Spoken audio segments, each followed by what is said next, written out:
Olá, bem-vindos, professores de todo o Brasil. Daremos início a mais um ciclo de debates, diálogos em educação. Eu sou Lauri, professor como a maioria de vocês. Estou diretor do editorial da Saber. A Saber, para quem não conhece ainda, abrange as publicações didáticas e de literatura dos selos Ática, Saraiva e Scipione, e seu grande foco de atuação é a rede pública. Para nós da Saber, dialogar sobre educação é prioridade e serve para incentivar a conscientização da população sobre a importância da educação, seja ela educação escolar, social ou familiar, para a construção de valores essenciais na vida em sociedade e para o convívio saudável com os outros indivíduos. Essa é uma iniciativa das editoras Ática, Scipione e Saraiva e do portal de educação Edocente, que é o nosso canal de comunicação com você, professor da rede pública. Para que você conheça todo o suporte disponibilizado ao longo do ano e em todos os segmentos, anos iniciais, anos finais e ensino médio, entre lá no portal Edocente, faça seu cadastro e veja o material que nós disponibilizamos de suporte a você, seja de planejamento, seja complementar ao material didático que você trabalha aí na sua escola. Aqui nesse espaço, nós já dialogamos sobre aulas EAD, alunos adolescentes e isolamento social, processos avaliativos no contexto em que nós estamos vivendo, diretrizes para as escolas durante a pandemia. Tivemos uma discussão, um diálogo sobre saúde mental do professor, da família, dos alunos neste momento de pandemia.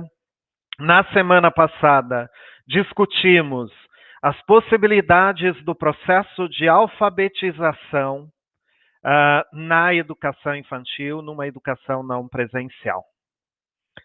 Hoje, trataremos de cuidar e educar na educação infantil com nossa convidada, que já está aqui disponível para bater o papo conosco. Professora Zilma Ramos de Oliveira, que é pedagoga, mestre, doutora e livre docente pela USP, professora associada aposentada da USP de Ribeirão Preto e foi assessora da construção da Base Nacional Comum Curricular de Educação Infantil. Quero lembrar que os nossos vídeos estão disponíveis no canal do Edocente. Se algumas das temáticas que eu citei anteriormente você não pôde assistir, é só ir no canal do Edocente no YouTube. E lá você pode assistir novamente esses eventos que nós deixamos gravados. Agradeço a presença, saúdo a todos que estão aqui conosco e os que assistirão posteriormente esta gravação.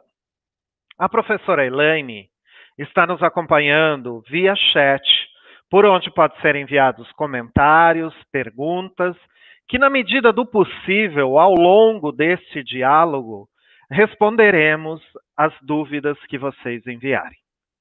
Bom, sem mais esticarmos essa abertura, professora, boa noite. Vou iniciar com uma provocação, o nosso diálogo aqui, e já dizendo da temática de hoje, que é cuidar e educar na educação infantil em tempos de pandemia. Falando de território das crianças, do tempo de ser criança. E quero lembrar, professora, que um dos aspectos inovadores da Base Nacional Comum Curricular de Educação Infantil é que ela coloca o foco na criança e não no olhar, e não apenas no olhar do adulto para o mundo da criança. Olhando para uma criança na sua integridade, que tempo é esse dessa criança e que território é esse? Boa noite, bem-vinda. Eu que agradeço. Tudo bem com todos que estão ouvindo aí do Brasil? Espero que estejam bem, que estejam se protegendo. Aqui estou eu para educar e cuidar vocês, viu? Bom, vamos lá. Eu gostaria de começar com uma imagem que o meu amigo Paulo Fock falou, de um livro da Alison Gropick, que fala que existe 2 tipos de adultos com relação à educação dos pequenos. Tem adultos que são carpinteiros e tem adultos que são jardineiros. Do que ela está falando? Eu pego, por exemplo, a natureza, a árvore. Eu posso ser um carpinteiro quando eu pego essa árvore e corto e faço com ela o que eu quero. Uma mesa, uma cadeira, uma cama. Eu produzo alguma coisa com essa árvore que eu peguei.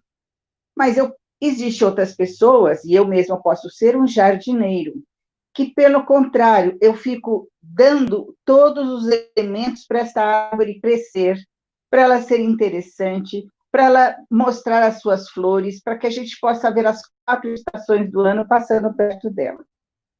Acho que a gente pode, com isso, lembrar um pouco o que tem que nos dirigir o nosso olhar aqui. O nosso olhar tem que ser um pouco mais de jardineiro do que de carpinteiro, a partir do que o Lauri falou a respeito da mudança de paradigma que a gente olha. Então, essas concepções de criança e do que a educação que ela deve ter, e como é que ela se desenvolve, são explicações que são dadas historicamente, né? A gente, num outro momento, a gente acreditaria que outras visões de crianças ocorreram. Mas o que foi que aconteceu que uma série de fatores fizeram uma virada na nossa concepção de criança, e muitas vezes aquilo que cada um de nós, quando pequeno, escutou registros de velhas concepções, ou pelo menos vocês escutaram rastros de velhas concepções, a gente olha hoje e fala, nossa, eu não escuto mais, criança cala a boca, criança não fala, criança não se mete na conversa dos adultos, tudo isso é passado. Será? Bom, mas a gente está aqui para falar de uma outra maneira, falar de uma criança que cuja noção foi concebida a partir de todas as transformações do final do século passado e dessa, que deram uma outra dimensão para as relações familiares e também para os estudos sobre o próprio desenvolvimento da criança. Nesse sentido, a gente vai ver que a criança está mesmo sendo uma pessoa que trabalha, e desde o nascimento ela tem uma resposta dada por si, que é possível a gente perceber a individualidade até entre gêmeos na própria maternidade. Existem trabalhos mostrando isso. Então, essa centralidade da criança na criança transforma bastante a nossa forma de lidar com ela e de sermos não mais os seus carpinteiros e fazer a criança que a nossa vida adulta acha que ela é ou deve ser, mas fazer da criança que nós, como jardineiros, imaginamos que o potencial dela ainda está para ser muito explorado e construído, com todos os insumos que vamos dar, com o sol que vamos propiciar, com a hidratação que vamos fazer. Lauri, a gente começou desse jeito, vamos seguir para frente para a gente falar um pouquinho mais da questão do currículo, né? Vamos lá.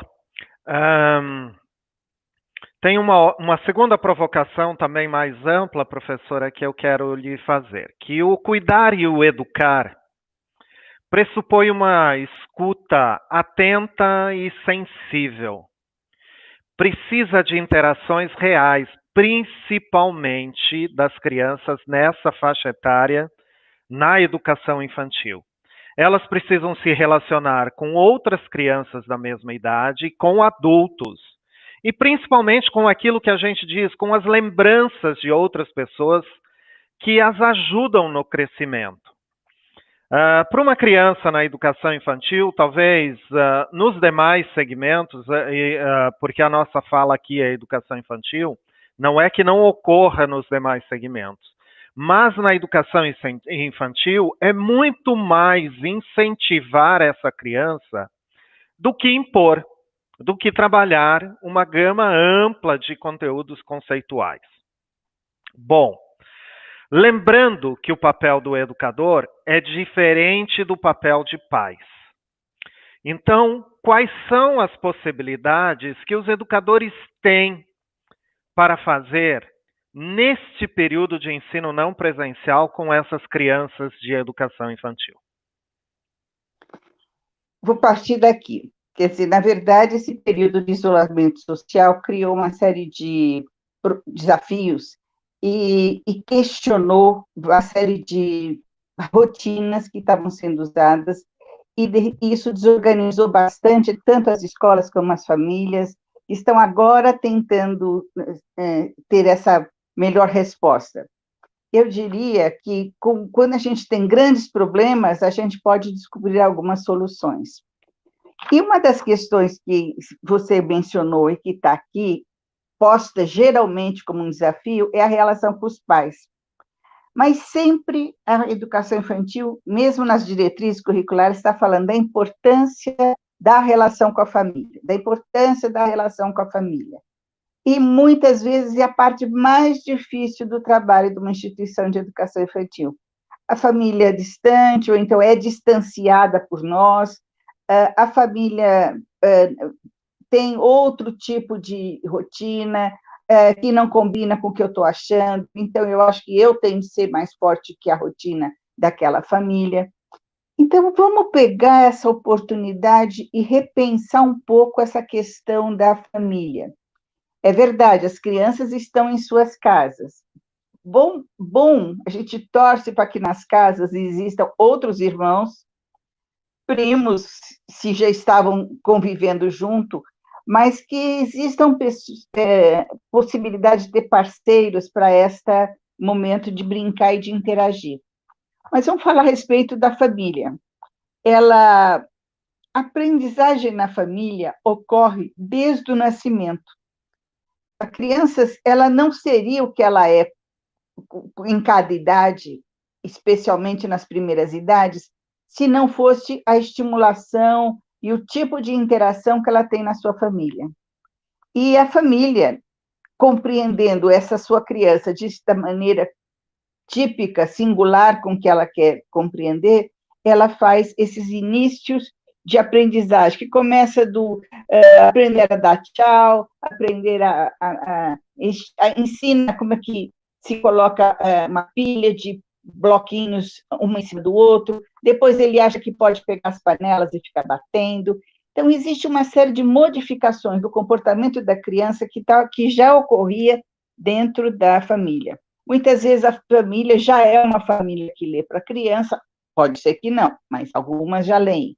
Pode ser uma família que conversa muito com a criança, ou então não, deixa a criança na frente da TV e fica afastada. São muitas as famílias. Essa educação familiar não se confunde com o ensino domiciliar que está sendo falado por aí. É outra coisa. Nós estamos falando que todas as famílias, e ao longo da história humana, elas são ambientes iniciais de aprendizagem. Mas há uma diferença entre o que acontece com a aprendizagem que ocorre na educação infantil e a aprendizagem que ocorre na família. Vamos ver. A educação infantil é pensada como um contexto de educação coletiva, quer dizer, são várias famílias com suas crianças que estão ali e sob a responsabilidade de professores habilitados. Isso dá uma diferença, porque a esses professores, eles têm um treinamento, aliás, estou falando para vocês mesmos, vocês têm um treinamento para reconhecer e para mediar comportamentos infantis. que é mediar? É servir de recurso para a criança. A criança está precisando expressar alguma coisa e muitas vezes ela imita vocês, porque é o jeito que provisoriamente é desse jeito que ela acha a melhor forma de expressar o que ela quer. Então, planejando esse contexto, a educação infantil lida, aí sim, com a interação de crianças de diferentes famílias, por vezes de diferentes idades. Isso exige um certo aprendizado, nós aprendemos isso. A gente aprende a lidar com um grupinho infantil e tornar esse grupinho infantil mais criativo, em vez de ser um grupinho infantil apenas indisciplinado, ou então muito briguento. A gente aprendeu a lidar com isso. Então, nós temos essa questão de serem diferentes. A questão principal é a especificidade da educação infantil. Agora, o que acontece? Hoje nós temos, a escola está para cá, os professores em sua casa e as famílias com as crianças. O que se põe para a educação? Como é que se mantém o vínculo? Isso é o mais importante. Se a gente, pelo menos, conseguisse isso, já temos um grande caminho aberto. O vínculo do professor com a criança, que a criança possa, quando retornar, não estranhar demais o ambiente, não regredir no seu comportamento temeroso, mas ele pode ter esse vínculo com o ambiente por várias maneiras. Depende da cidade que você está, depende dos recursos que você tem. Tem cidade que é fácil você ver as pessoas, às vezes até no isolamento social, mas de alguma forma dá para perceber que a tia passou para ir na farmácia. Nas grandes cidades isso fica mais dificultado, pela distância da casa da família com a casa da professora, mas há questões muito interessantes de comunicações que se fazem da professora para casa e da casa para a professora. Vocês estão pegando uma questão a respeito de que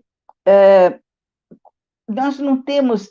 O que está acontecendo é muita coisa boa, mas muita disputa, muita incompreensão de algumas coisas, e mais grave, no meu ponto de vista, para essa nossa live, que é para formação nossa, é que nós retroagimos. Na hora que a gente já estava fazendo uma pedagogia da experiência, dos campos de experiências, muito aberta para as interações, muito aberta para provocar que ela faça de conta, que ela brinque de diferentes coisas, com a ideia de que eu estou afastada, eu acho que isso pode, para muitos, parece que cortou esse modo de trabalhar. E muitas vezes essas mesmas pessoas esquecem que até há pouco tempo estavam num processo mais dinâmico de trabalhar com as crianças, se veem colocadas num processo mais mecânico, ou manda folha pelo correio para a criança preencher, ou se tem alguma coisa, se a família tem acesso a um computador, manda alguma ideia para alguma atividade para a criança fazer. Eu até acho que o computador é melhor, mas que tem restrições. O uso do computador para as atividades não presenciais é mais interessante nas escolas que já faziam alguma coisa com esta ferramenta, embora é condenável que essa ferramenta seja usada com os muito pequenininhos. Eu estou falando do uso dessa ferramenta com 4, 5 anos, talvez, mas nunca com os pequenininhos, por recomendação dos próprios pediatras. Não é uma questão de fazer, nunca colocar a questão do celular ou do computador para os menorzinhos. Voltando, o que eu acho que houve um retrocesso da nossa parte? É nessa questão de só conseguirmos pensar nas atividades que seriam feitas no lápis de papel. E muitas vezes eu escuto que as mães querem que dê lição, elas falam, me dá lição, senão ele não para. O pequeno, hein? Dá uma lição para ele, senão ele não para. Bilhete para a professora. Espera aí, gente. Antes, por que dar lição? Ele não para, por exemplo, se eu der uma série de... Da minha casa mesmo, com as coisas que eu possa ter, eu dou para a criança algum material para ele explorar. Ele vai jogar aquele material pela sala toda, mas isso ele fica quieto, ele fica ocupado, ele fica atento, ele fica criativo. Então, não é uma lição, é uma... eu dei uma experiência de exploração de materiais, uma experiência de fazer de conta que o carrinho vai levar a princesa não sei aonde. Então, por que eu não posso transportar para casa as mesmas sugestões de atividades que eu fazia com eles quando presenciais? Fugir dessa lógica de lições escritas ou de lições a serem entregues é uma lógica que tem mais pertinência para os mais velhos. Para os mais velhos tem mais pertinência. Mas na educação infantil não é nada recomendado. Então, se eu não posso recomendar às mães o que fazer, se eu não posso recomendar às mães que usem este material pré-projetado, pré-organizado para que elas usem, o que faço eu? Nossas ideias são, primeiro, quase todas as mães querem ficar com seus filhos, estimular seus filhos, algumas não. Essas que não querem, porque talvez a crise tenha acenado com vários problemas e a cabecinha dessa mãe não está ainda aberta para disponibilizar um tempo para seu filho. É mais uma compreensão dessa mãe do que um julgamento dela. Das mães que estão querendo aproveitar com as crianças, algumas delas trabalham o tempo todo e nem tem muito tempo de ficar com a criança, agora elas têm criança full time. Então, tem mãe que ela mesma inventa uma série de coisas, e coisas que, ou que ela vê que já viu que a professora acontece na escola, ou então ela mesma lembra de outra situação, ou ela faz um bolo junto com as crianças, ou elas inventam uma decoração de um cenário e brincam de cabana, tem de tudo. Então, o que eu, resumidamente, é o seguinte: a mãe que não está disponível não deve ser incomodada, deve ser acompanhada de vez em quando. E a senhora está boa? Como vai? Quer dizer, de alguma forma, um telefonema para todas as mães e para essas mães em especial, vale a pena, mas não no sentido de cobrar. As outras crianças vão fazer coisas que as próprias mães criaram, ou ao terceiro grupo, mães que vão fazer, em parceria com a escola, atividades que tenham o currículo escolar como base, que sejam baseadas em interações e brincadeiras, que sejam baseadas numa olhar de criança ativa, etc. Então, esses 3 modelos de mães, de trabalho com mães, devem ficar bem presente na nossa cabeça. No retorno, eu tenho 2 pontos. O primeiro é, o que eu faço? Alguma criança que fez todas as atividades que a professora combinou com a mãe, está melhor do que aquelas crianças que trabalharam só com a mãe, e está melhor do que as crianças que não tiveram uma presença tão grande da estimulação familiar, né? Porque pode não ser só a mãe, pode ser mãe, pai, avó, irmão mais velho, etc. Não vale a pena medir. Não vale a pena medir, e essas coisas são rápidas. O desenvolvimento da criança nessa faixa etária é muito rápido. Então, os que aprenderam uma coisa, estão mais avançadinhos naquela coisa, quando retornarem, eles serão imitados pelos outros, e daqui a pouco a gente vai ver que os outros, de alguma forma, também acompanham as novas formas de brincar, as novas formas de ver uma história, etc. No retorno ainda, vale a pena uma conversa com as mães. A gente tem que amadurecer como mãe. Quando uma mãe da educação infantil faz uma matrícula do seu filho, de alguma forma eu peguei uma responsabilidade com ela. Não porque a escola é melhor do que a mãe, a escola é diferente da mãe.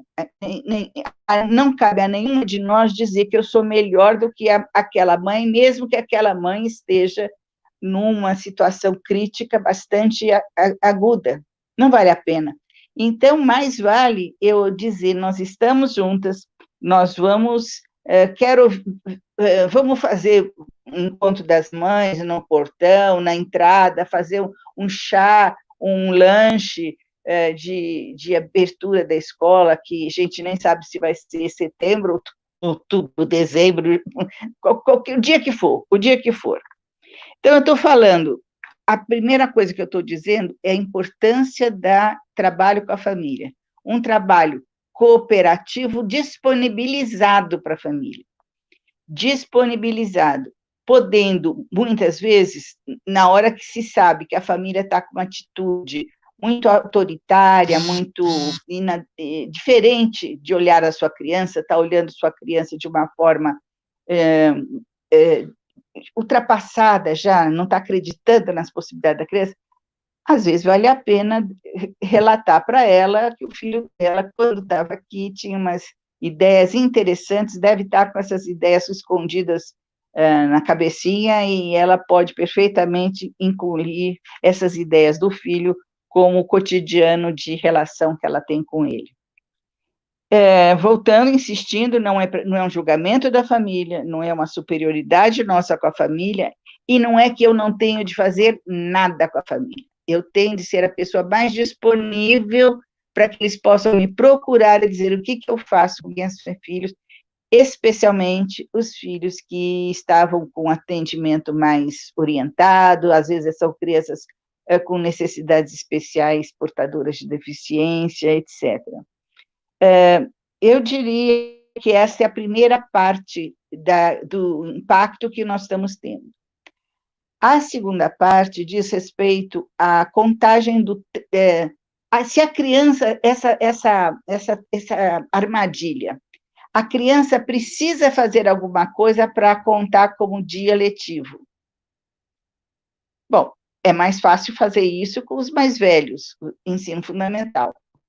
A educação infantil é bastante difícil fazer isso, dada a diversidade de contextos, como eu já falei. Tem mãe que não está disponível, tem mãe que, ao fazer alguma coisa, é muito autoritária, então é muito aflita, e tem mãe que é mais interessante. Agora, mesmo que eu fale, uma mãe ficou com o filho no colo, lendo uma história, ela lê o quê? Por uns 10, 15 minutos? Qual é a métrica para eu transformar isso em horas-aula? Que métrica? O que equivale 15 minutos no colo da mãe lendo uma história equivale a quanto tempo de um horário escolar? Não dá. Não dá para fazer. As duas coisas têm um contrato completamente diferente. Não dá para eu dizer, mesmo que a mãe fez, digamos, uma mãe que fez um monte de tarefinhas e fez desenhos e leva às vezes uma pasta para a professora, não é o que a gente está querendo, mas ela faz isso. Isso conta a hora como? Nós estamos trabalhando pela ideia de que isso não conte aula, e que, na verdade, o Conselho Nacional nos permita diminuir a exigência do número total de aulas, de horas-aula que a legislação impõe, para que na educação infantil a gente tenha mais flexibilidade. E só retornar à primeira coisa que eu disse, em casa ele está aprendendo. Não está aprendendo aquilo que eu poderei trabalhar com ele remotamente ou quando ele voltar, mas ele está aprendendo. Não há métrica para comparar uma coisa com a outra, então a gente tem de garantir que os nossos legisladores e os nossos secretários de educação, a Undime, a UNCM, vão, na verdade, procurar expressar essa compreensão para a legalização das questões escolares e resolvendo, ao mesmo tempo, algumas ideias meio atrapalhadas de mãe que acha que, como o filho não está indo, a professora também não deveria estar recebendo salário.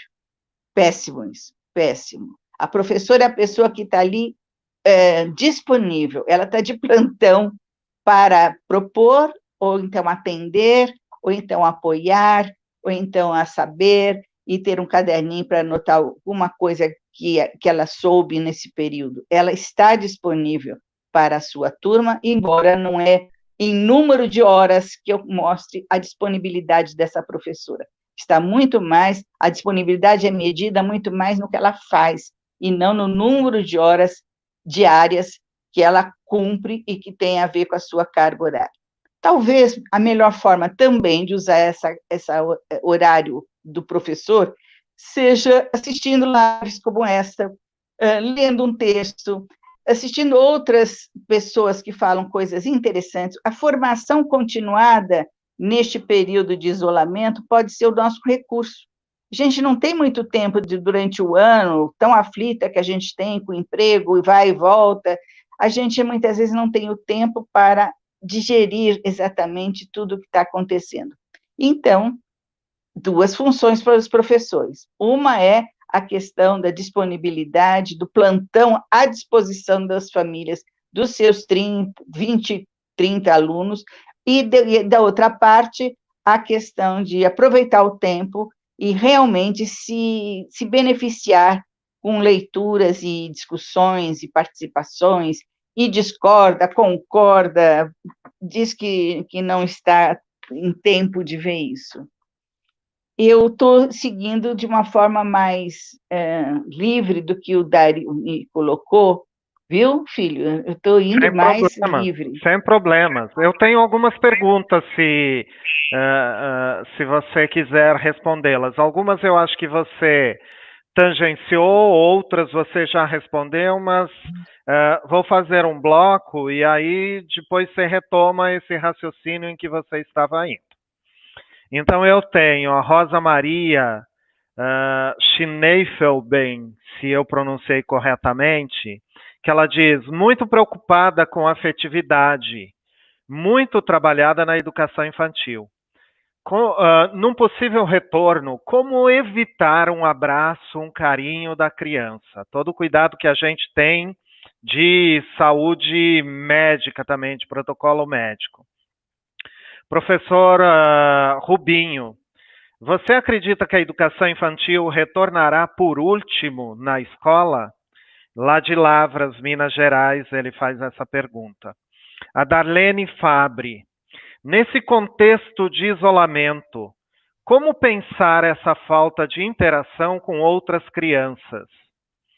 A Rosângela Maria de Almeida Moreno, como podemos garantir as aprendizagens e um desenvolvimento de qualidade à distância? Mais duas para a gente encerrar aqui, aí você, num bloco, pode comentá-las. Fabiana Vigo, como os professores podem desenvolver os vínculos com as crianças, considerando as realidades socioeconômicas baixas, com crianças de baixa renda? Que dicas você daria? Algumas você já comentou do que é possível fazer. E a Rosângela Maria de Almeida tem mais uma pergunta, dizendo, quando retornarmos com as aulas presenciais, como lidar com as lacunas afetivas que serão apresentadas por essas crianças? E eu tenho mais alguns pais aqui dizendo, as mães e os pais também, alguns pais são muito envolvidos em acompanhar a rotina da educação infantil também. Então, é um registro aqui também em relação a isso. Professora? Com certeza. São várias as perguntas. Vamos lá. A maioria dessas perguntas diz respeito ao retorno. Eu estava falando um pouco do período de isolamento, e nesse período de isolamento, garantir que os conceitos básicos de uma educação interativa, uma educação criativa, uma educação de criança como protagonista, seja compartilhado com a família. E eu acho que isso não é muito novo para nós, nem para muitas famílias. Então, eu só estou dizendo que vamos evitar aquela engessamento de atividades que ficam meio rituais para a criança exercer e que isso nem vai precisar contar horário, mas precisa acontecer aprendizagem no ambiente familiar ao longo de todos esses tempos. Nisso também se constrói a afetividade. Deve estar tendo muita afetividade em casa. Agora, a palavra afetividade vale para o bem e para uma afetividade prejudicada, uma afetividade do medo, do choro, da violência. Então, nós vamos receber crianças com diferentes experiências afetivas, e muito sérias, e isso é mais importante do que começar com essa, fazer uma roda de conversa e dizer o que vocês acham que é uma Covid-19.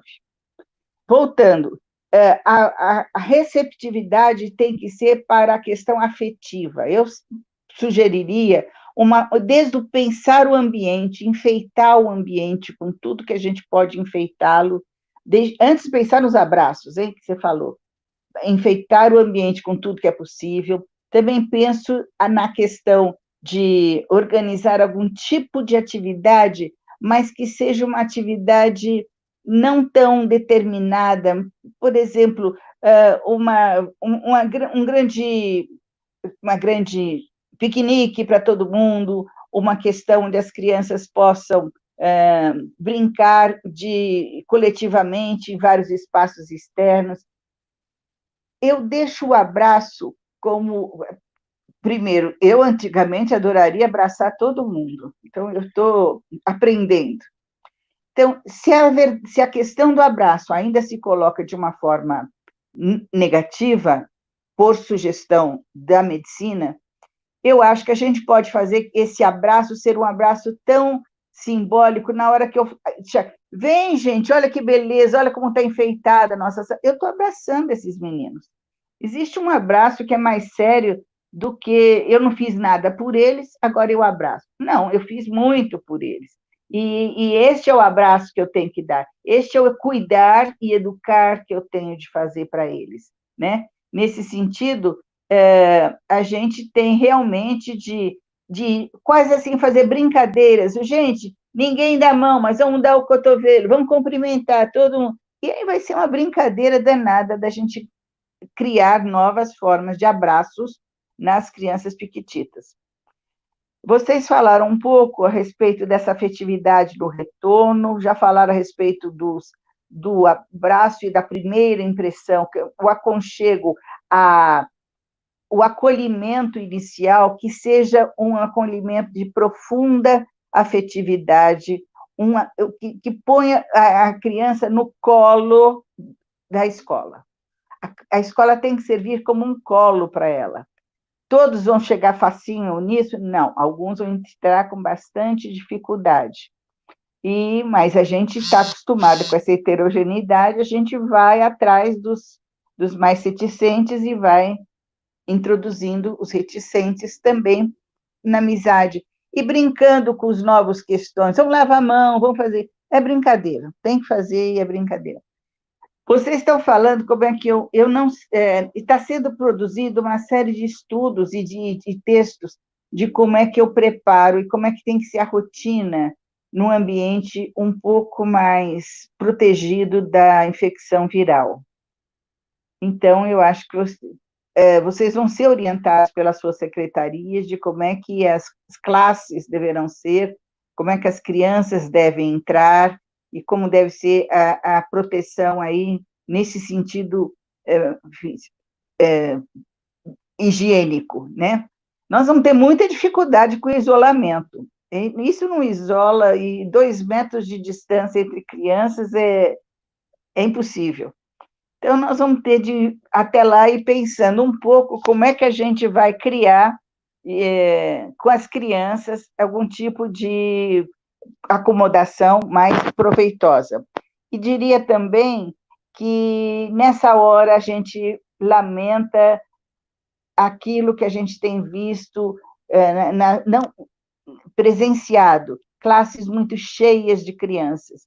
Isso não dá para fazer isolamento. Se existisse um jeito da gente fazer uma gestão pedagógica coletiva dirigida pelo diretor, em que use os espaços externos para pôr todo mundo em 2 subgrupos, ou então esvazie, põe uma sala para ficar fora, fazendo essa segunda sala ocupar parte da sala que ficou vazia. Então, um pouco de diminuição de criança por sala, nós vamos ter que descobrir jeito de fazer. Isso se chama gestão pedagógica. Vamos fazer, né? Gente, não é a pior coisa, não é a coisa mais difícil do mundo para uma população que passou, como nós estamos passando, meses preocupadas com o número de famílias. Muitas dessas famílias são as famílias dos nossos alunos que perderam a vida. Depois disso, arrumar a sala e preparar um jeito de limpeza dos bebedouros e das demais, do banheiro, das coisas, é a questão mais fácil. Embora trabalhoso, é fácil e a gente faz com o maior prazer, porque a gente está vendo que estamos vivos e as crianças estão vivas, as famílias estão confiando na gente. Eu não sei se eu respondi todas as perguntas. Laura. Acho que sim, professora.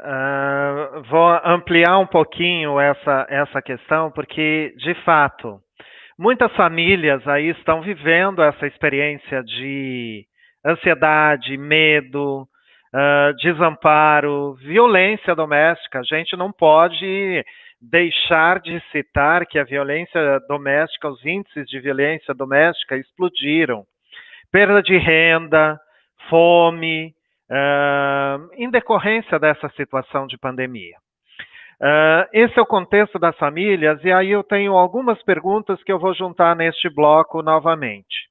A Cida Bibiano me pergunta para a gente, como orientar essas famílias nesse momento sem ser muito invasivo com essas famílias? Como é que você não interfere na rotina? A Elisângela Lima faz uma pergunta aqui, professora, bastante, e ela está pedindo exatamente a sua opinião, e aí você fique à vontade para responder. Neste momento de pandemia, é bom os pais tirarem as crianças da escola? Para retornar no próximo ano? Ou educação infantil é um período que mesmo à distância, é bom manter esse vínculo, esse contato, mesmo que seja à distância. Laura, deixa eu falar uma coisa. Eu queria responder essas duas. Tá bom, tá ótimo. São muito, muito boas e a gente... Bem, a questão é como é que eu recebo uma mãe que está nessa questão. Então, eu acho que, primeira coisa, valendo para os dois, inclusive para a ideia de que se eu não vou pagar a escola se o meu filho não está indo na escola, né? Que alguns pais desse jeito. Eu diria o seguinte, nenhum de nós viveu uma situação como essa antes. Nós não vivemos.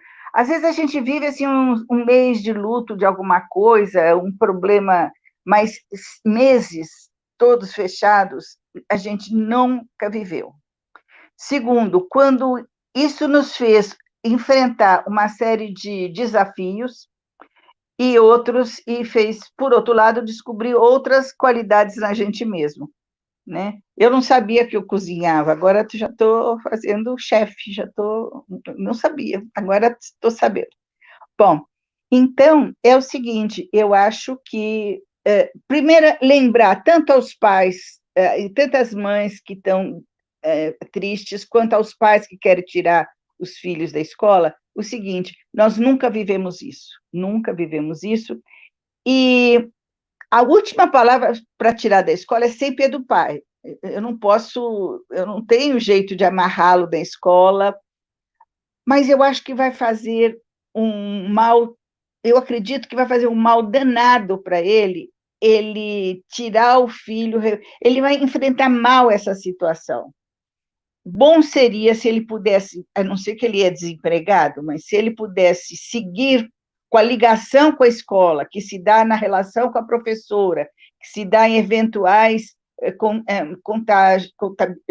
contatos, que dá com a professora de vez em quando mandar um desenho com as carinhas de todo mundo. Quer dizer, isso não tem preço dentro de uma pandemia. Então, essa disponibilidade que eu falei, essa professora a postos, de plantão, para fazer alguma coisa, não tem preço. Então, eu acho que se eu não considerar isso, eu vou considerar a pandemia só no seu lado super negativo, em vez de pensar que houve solidariedade, houve uma ação coletiva, superando a individualidade e competitividade que nós estávamos vivendo. E mesmo assim, as pessoas, eu vou para a rua, os outros que se danem, se alguém ficar doente, o problema é dele.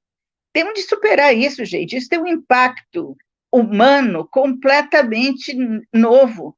Então, nós não podemos perder essa oportunidade de viver da melhor forma a pandemia. Resumindo, eu diria para a mãe que chega aqui que isso, o que foi para a senhora? O que a senhora enfrentou? Negativo? É muito bem. O que a senhora enfrentou de positivo? O que deu para aprender? E lembrando, nada vai voltar a ser como era. Nós não sabemos o dia seguinte, porque vai depender de como eu enfrentei isso aqui. O dia seguinte vai ser novo, acho que, sei lá, tem gente que... eu só vou ao shopping uma vez por ano, porque eu ia sempre, agora achei que shopping não é tão necessário. Qualquer coisa desse jeito. E o pai que está com esse problema com relação à escola, ele tem que mudar com relação à escola. Eu acho até que o pai que realmente perdeu o emprego, e é este o motivo da interrupção do pagamento, poderia pensar em certo acordo com a escola, de uma diminuição expressiva, qualquer coisa. Agora, o outro pai que não tem problema de pagar, mas quer tirar porque acha que os professores, a escola está folgada, esse está precisando de puxar a orelha, porque nós não estamos folgados, nós estamos à disposição deles, e o filho dele tem notícias conosco. Na hora que a gente perceber que é seguro voltar, nós voltaremos, e com a escola preparada, com distanciamento possível, em grupos menores. Então, é por isso que eu te interrompi, eu tenho isso muito atravessado na garganta. Eu acho que nós temos de conquistar isso. Não interrompeu, não, professora, não interrompeu de forma alguma. Eu quero puxar um pouquinho, porque há 2 semanas atrás a gente teve com o Eduardo Deschamps aqui do Conselho, e ele, nesse nosso bate-papo, já disse, olha, nós no Conselho estamos fazendo um parecer sobre todos os protocolos de retorno escolar em todos os segmentos. Então, o próprio Conselho Nacional, como a senhora mesmo colocou há minutos atrás, que as secretarias orientarão os sistemas municipais e estaduais para o retorno, virá um documento, um parecer orientativo do ponto de vista do CNE, do Conselho Nacional de Educação, para esse retorno, seguindo todos os procedimentos de saúde, de acolhimento, de saúde mental, o trabalho com as competências socioemocionais, as competências gerais da base, todas elas devem ser muito bem trabalhadas nesse retorno. E falando em retorno, eu tenho mais perguntas ou colocações aqui que vão nesse sentido de retorno, da preocupação em relação às crianças da creche. Como deve ser esse contato, se eles não entendem e precisam, e os professores precisam cuidar da higiene pessoal de cada um deles. É o que a Neide Lemos coloca. A Lourdes Miranda também vai nesta direção, mas trazendo um dos campos de experiência. O eu, o outro e nós, diz ela que precisa ser trabalhado de forma intensa com as crianças, de forma que elas entendam aos poucos essa nova forma de se socializar, que a gente não sabe muito bem qual é essa nova forma, esse novo normal, vamos dizer, que todo mundo está falando.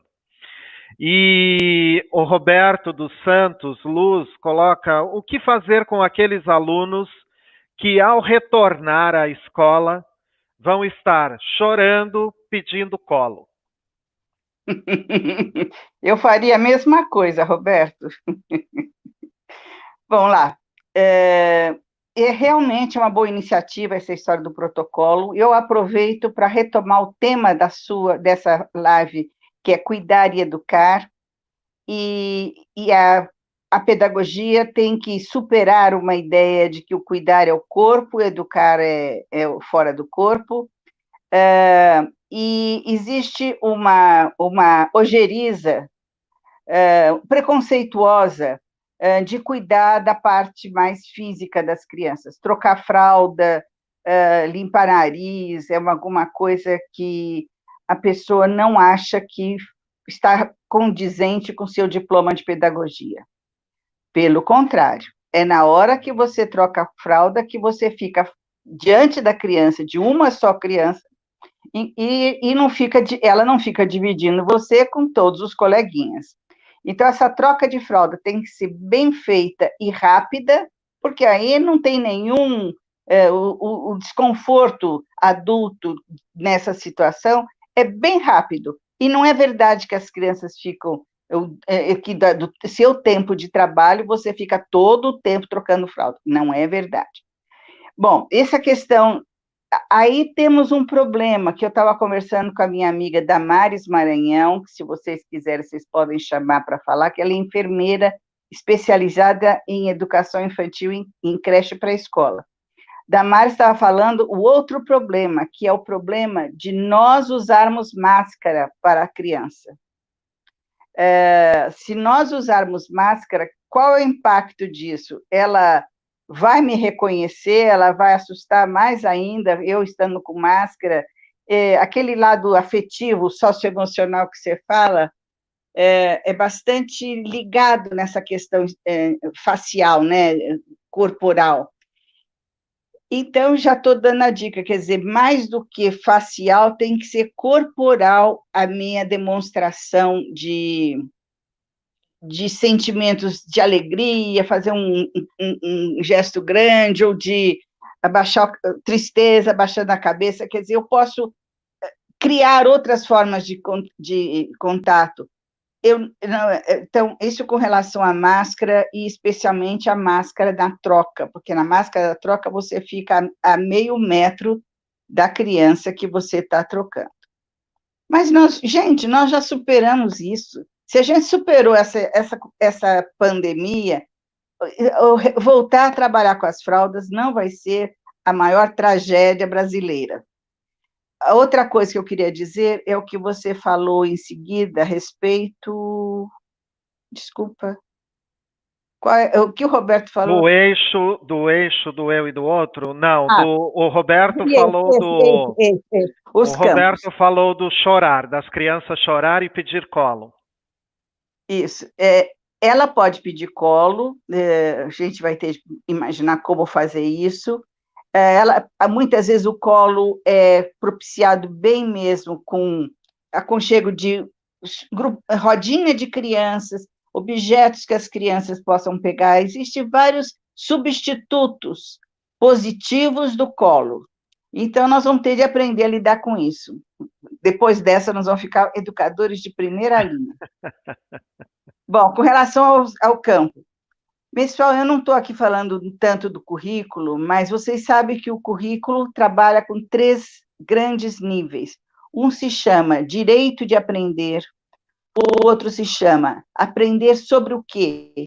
Sobre temas que estão agrupados em campos de experiências.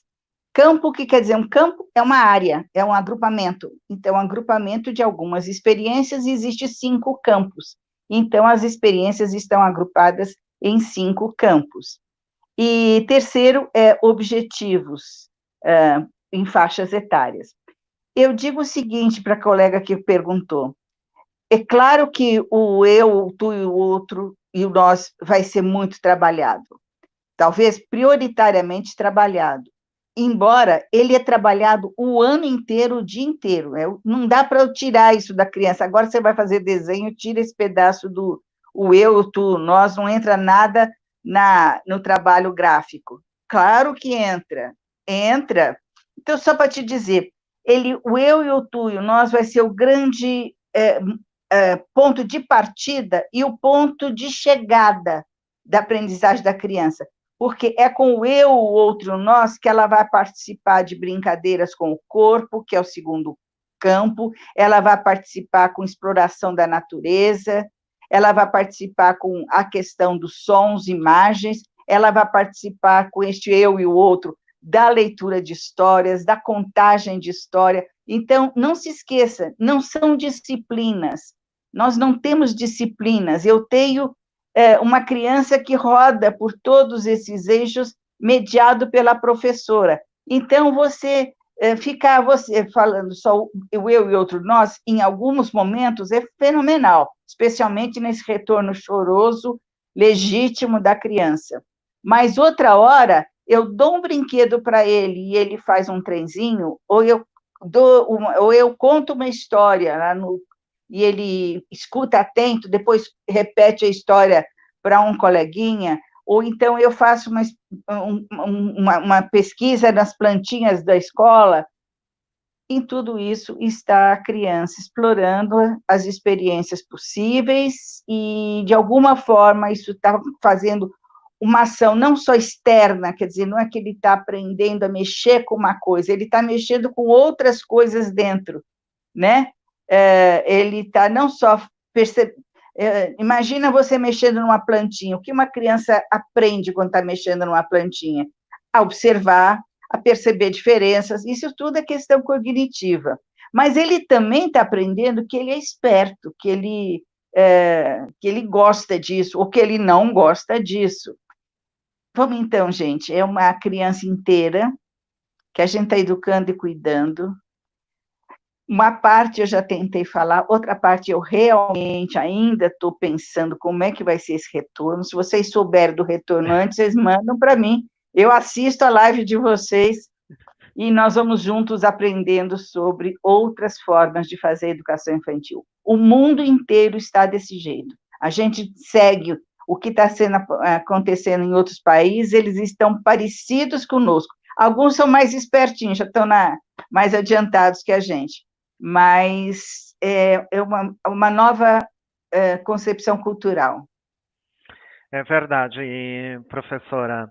Aproveitando aqui que eu vi que tem alguns comentários e já indo para o encerramento desse nosso diálogo, que passou super rápido, quero convidar todo mundo aqui para que na próxima semana a gente vai discutir pandemia, distanciamento e educação inclusiva. Quem é excluído de quê? Com a professora Márcia Marim. E também aproveitando aqui, olhando para os comentários, muitos professores, eu falei no início desse diálogo que nós tínhamos lá na plataforma eDocente uma série de conteúdos. Também temos lá uma série de artigos que se chama Em Casa com a Criançada e tem indicações aí para umas 6 semanas de atividades para auxiliar professores e principalmente as famílias em relação a esse período de isolamento. Então, visita lá, procura edocente.com.br que vocês vão encontrar essas atividades. Professora, para encerrar, eu gostaria das considerações finais da sua fala, brevemente, algum aspecto que queira ressaltar. E as nossas lives, elas sempre se caracterizam por um momento bastante especial, que a gente recebe bastante elogios em relação a isso, que é uma indicação de um livro, de uma leitura, de um filme, que apoie os professores, as famílias, neste momento em que nós estamos vivendo. Então, professora, encerramos, já estamos quase no limite, então suas considerações finais. Pois não. Gente, olha, gostei de estar aqui, lamento não estar vendo o rosto de vocês, porque eu sou uma pessoa que interajo, então eu preciso do rosto da outra pessoa para me alimentar e a gente trocar. Espero que a gente consiga trilhar juntos esse aspecto e que vocês tenham um bom trabalho. Em relação a livros, o livro que eu gostei, eu não posso, é americano, não está traduzido ainda, mas eu acho que vocês têm que procurar, e acho que na estante aí do saber, vocês vão encontrar muitos livros que já passaram por avaliações, muitos livros que já foram produzidos sobre educação infantil, então eu não queria citar nenhum. Eu tenho dois, mas são de duas editoras, eu não acho que fica muito bem eu ficar Não, por falando. favor, professora, eu estou esperando a indicação do seu. Por favor. Então, nós Pode temos indicar. dois livros, nós temos vários livros, mas dois são O Trabalho do Professor de Educação Infantil, que é da editora Biruta, atende por e-mail, é a aquisição, e o outro é Educação Infantil, da editora Cortez. Esses são dois livros meus. Mas eu já acho que essa conferência de hoje está avançando o que esses livros escreveram, porque eles foram escritos antes da pandemia. Esse é o lado bom da pandemia. Ele tem que me provocar o que eu nunca tinha pensado.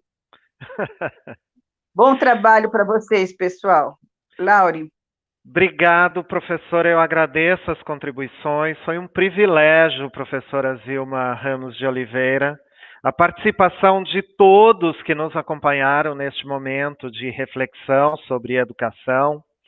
Eu sempre encerro dizendo que quando a gente discutiu, pensou esse ciclo, era para propiciar esse espaço, dar condições para que nós possamos construir de maneira coletivamente formas de compreender o momento que vivemos. Este novo normal que se estabelecerá tanto na sociedade e em termos mais amplos, como especificamente dentro da rotina da escola. E eu não tenho dúvida que a educação infantil será bastante afetada com essas modificações. Reforçando, dia 16/6, quarta-feira próxima, 18 horas, distanciamento social e educação inclusiva, pandemia, quem é excluído de quê, com a especialista Márcia Marim. Eu convido a todos, peço que reservem esta data no calendário de vocês e até a próxima quarta-feira. Um abraço e boa noite a todos que nos acompanharam.